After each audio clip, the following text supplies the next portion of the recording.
अगर आपको वास्तविक भगवदानंद की प्राप्ति करनी है तो इसे नष्ट करना होगा। आज जैसे आपने सुना, एक क्षण में आपको लगा कि मैं छोड़ दूंगा, ऐसा लगता है आज के बाद कभी नहीं। पर जो अंदर वृत्तियां हैं आपकी, वो ये बात नहीं मानेंगी। अभी कसम खा लो वृंदावन की, जिसकी जो चाहो, अभी शीतलता आ जाएगी। त्यागाच्छांतरंतरम, अभी हृदय शीतल, हाँ आज के बाद कभी नहीं, हटो यहां से। अब जो वृत्तियां हैं वो आपको जलाएंगे। उस जलन को कोई सहजा, उसी को महात्मा कहते हैं।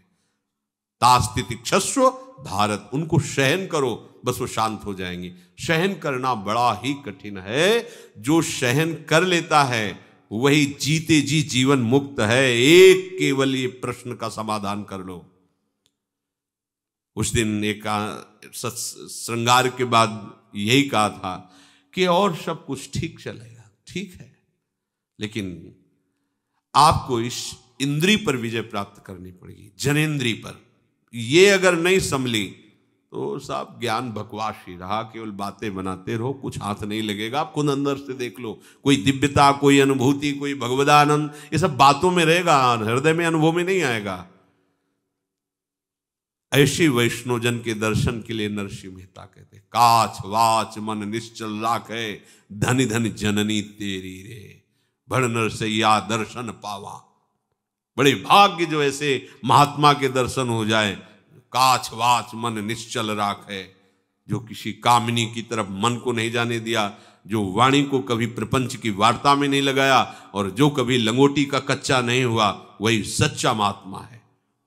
सच्चाई में चलने के लिए इस शत्रु को गिराना ही पड़ेगा, इस शत्रु से हटना ही पड़ेगा। आज हट लो या जन्म जन्म के बाद हट लो, ढिलाई आपकी है, सहयोग प्रभु का है। प्रभु बहुत सामर्थ्यशाली है। ये काम एक अंश से प्रकाशित है। वो हमारे सच्चिदानंद प्रभु गुरु हैं, वो हमारे स्वामी हैं, वो हमारी आत्मा है, हमारे प्रीतम हैं। हम उनका नाम जप करके, उनकी लीला गुण गायन करके, उनके चरणामृत के प्रभाव से इस पर विजय प्राप्त कर सकते हैं। ऐसा नहीं कि कोई प्राप्त नहीं कर पाया या कोई प्राप्त नहीं कर सकता, ऐसा भी नहीं है। इसका कोई प्रभाव नहीं पड़ता जिसका चित्त श्यामा श्याम के चरणारविंद के रंग में रंग गया है। उपासक जब ये निश्चय कर ले कि मुझे इससे अपना पिंड छुड़ाना है, तो बहुत समय तक वो वृत्तियां उसको जलाएंगी, वो उसको सहे, उनके अनुसार कोई चेष्टा ना करे। यही सब गड़बड़ हो जाता है। यम ही न व्यथ्यन्त्येते पुरुषम पुरुषर्षभ शम दुखा सुखाधीनम सोमृतत्वाय कल्पते। जो इस व्यथा को सह जाता है, व्यथित नहीं होता है, सुख दुख में समान भाव रहता है, वो परम पद का अधिकारी हो जाता है। इसीलिए तो चले भगवत मार्ग में शयन करने के लिए। हम गंदे आचरण करते रहें, साधु कहलाएं, भगवत भक्त कहलाएं, योगी कहलाने से क्या है? ये सब बहिर्मुख लोग हैं जो आत्मानंद को जानते ही नहीं, वो तुम्हारी बड़ाई कर रहे हैं, तो तुम अपने को क्या समझ रहे हो? क्या समझ रहे हो? जो भोगों में फंसे हुए हैं, शरीराभिमानी, वो तुम्हारी बड़ाई कर रहे हैं। अगर कोई एक महात्मा कह दे तुम ठीक चल रहे हो, तो करोड़ों की बात फेल हो जाएगी। एक बोल दे तुम ठीक चल रहे हो। हमें इन संसार में आसक्त जनों की बड़ाई से अपने को बड़ा महात्मा नहीं मान लेना है।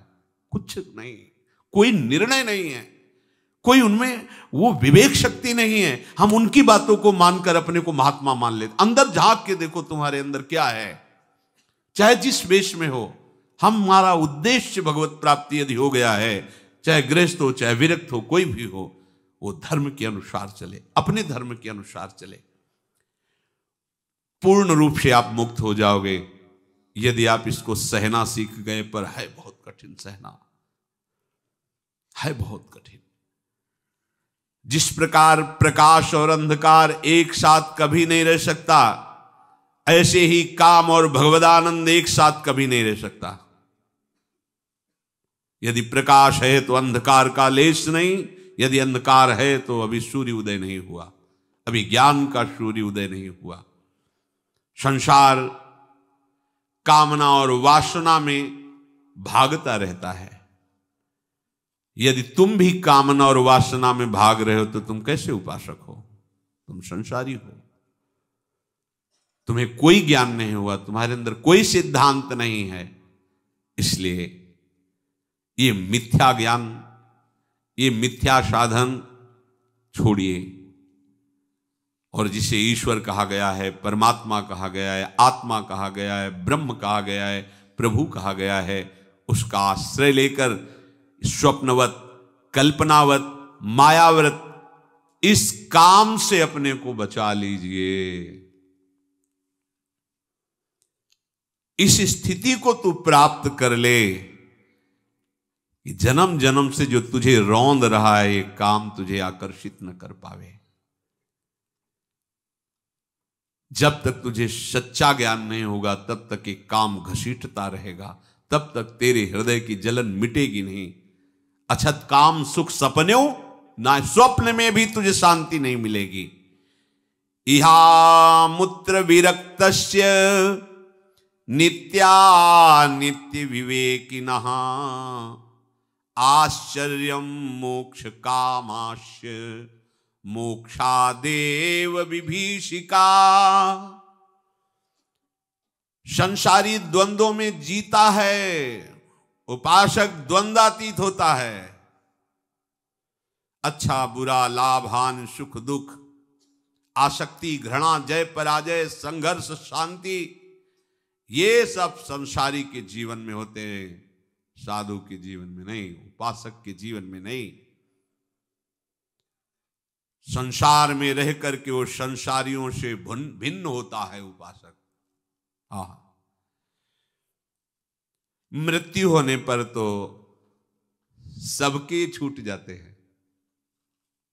पर उपासक वही है, शरीर रहते हुए इस पर विजय प्राप्त कर ले। जब कोई शरीर छोड़ता है तो पाप पुण्य उसकी संपत्ति होते हैं और वो लेकर के यहां से पाप पुण्य जाता है। पुण्य अधिक हुआ तो स्वर्ग जाता है, पाप अधिक हुआ तो नरक जाता है। फिर पाप पुण्य दोनों से बना हुआ इस शरीर, मानव शरीर मिलता है, फिर कर्म, फिर यही दुर्गति। अतः ऐ साधक, तू भगवत प्राप्ति का साधक बन, कामनाओं का नहीं। भोग की कामना जब तक है तब तक तू अपने को किसी भी प्रकार का साधक मत मान। ये निकृष्ट भाव त्यागना ही पड़ेगा। बहुत दुर्दशा हो जाती है, बहुत दुर्दशा, साधक समझ नहीं पाता। श्री स्वामी सच्चिदानंद जी महाराज जब भ्रमण हम कर रहे थे तो कुछ समय उनके पास भी रहे, बड़े अच्छे महापुरुष। वो उस समय ब्रह्मचारी जीवन होता है, जैसे नैष्टिक ब्रह्मचर्य, महावाक्य, संन्यास, ऐसे क्रम होता है। उस समय नैष्टिक ब्रह्मचर्य के व्रत में थे। तो उन्होंने कहा, ब्रह्मचारी एक तुम्हें घटना सुनाते हैं पास की, वो इसलिए सुनाते हैं कि इसको बहुत गौर से सुन लेना। हम कहा जी महाराज जी। बोले हमारे परिचय के ब्रह्मचारी जी थे, वो एक यहाँ बहुत बड़े जमींदार हैं, कोई गांव का नाम बताया उन्होंने।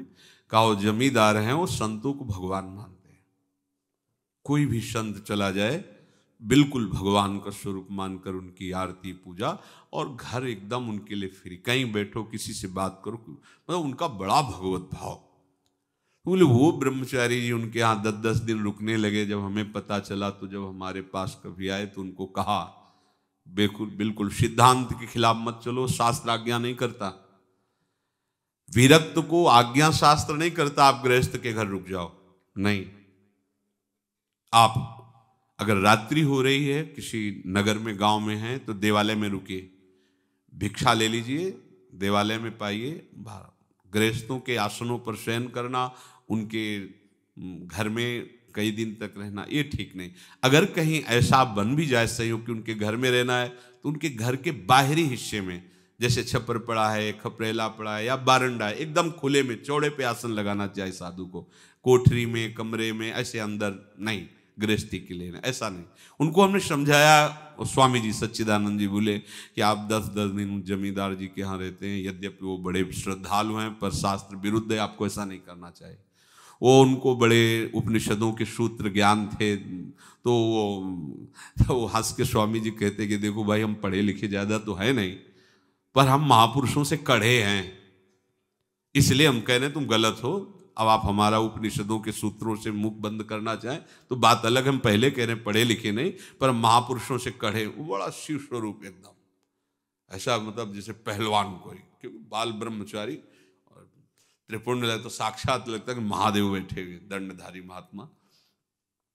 फिर उन्होंने जो घटना सुनाई वो वहाँ अधिक समय, और उनको को तो जमींदार थे, धनी थे, खूब खेती थी और बहुत सेवक थे, तो बड़े प्रसन्न होते संत हमारे घर। कोई कोई ऐसे महाभागवत होते हैं गृहस्थ, वो बिल्कुल मतलब ऐसी स्थिति एकदम संतों के प्रति भगवत भाव, जैसे रसिकानंद माल में आती हैं बहुत से चरित्र। अब क्या हुआ कि उनकी जो घर की एक बेटी थी, वो बैठना उठना धीरे धीरे धीरे धीरे, ये मन है, जब तक ये मन जिंदा रहता है तब तक तुम बहुत सावधानी, तुम्हें मार देगा। अब उनका व्यवहार हो गया, प्रेम हो गया। अच्छा, उनके लिए चांस था, नैष्ठिक ब्रह्मचर्य के बाद सन्यासी होता है, लेकिन केवल ब्रह्मचारी के बाद वो गृहस्थ में भी जा सकता है। तो उन्होंने बात की, दोनों भागने के लिए तैयार हो गए। भागे, भगवान का खेल। स्टेशन में उनके परिवार का आर्मी से छुट्टी में आया हुआ था, वो अपना सब देखा हो तो कहा, कहाँ बिटिया? अब तो उसके होश उड़ गए। उसने कहा, भैया पता नहीं क्या बाबा जी ने खवा दिया, हमारी बुद्धि खराब हो गई, हमें लिए जा रहे हैं। ओ उनके तो अब क्या बोले उनको। अब वो तो बलवान आदमी पकड़ा, गाड़ी आई थी उनको लेने के लिए, तो आर्मी वाले को उसी गाड़ी में बाबा जी को बैठाला, उनको बैठाला, ले गए। अब वो तो जमींदार ने कहा कि हम तो प्रणाम करते हैं, आप लोग जैसा चाहें वैसा निर्णय करें, हम इस विषय में ना तो दंड विधान कर सकते हैं ना हाँ कर सकते हैं, आप देखो। वो सच्चे भक्त थे। फिर नए नए वो सब जवान, तो स्वामी जी कह रहे थे उनकी ऐसी स्थिति कि वो हम शब्द नहीं कह सकते, ऐसी मार पड़ी, पूरे वृक्ष में बांध के उनको चलने लायक नहीं रह गए। उपासक को ये सोचना चाहिए कि जन्म जन्म से हम भोगों में भ्रमित हो रहे हैं, फिर भी उन्हीं भोगों की तरफ यदि तो हमारा प्रभु का आश्रय क्या रहा, हमारा भजन क्या रहा, और हम बहुत इसको छुपा के रखते हैं, बहुत सजा के रखते हैं। ये आशा खत्म करो भाई। सत्संग सुनते हैं, भगवत मार्ग के पथिक है, आपने ही निश्चय किया ये मार्ग, जबरदस्ती किसी ने आपके गले में बांधा नहीं है, आपने स्वयं निश्चय किया है। जब आपने प्रभु को पसंद किया तो गंदी बात क्यों करते हो? एक बार चूक हो गई, दो बार चूक हो गई, पूर्वाभ्यासवत सावधान।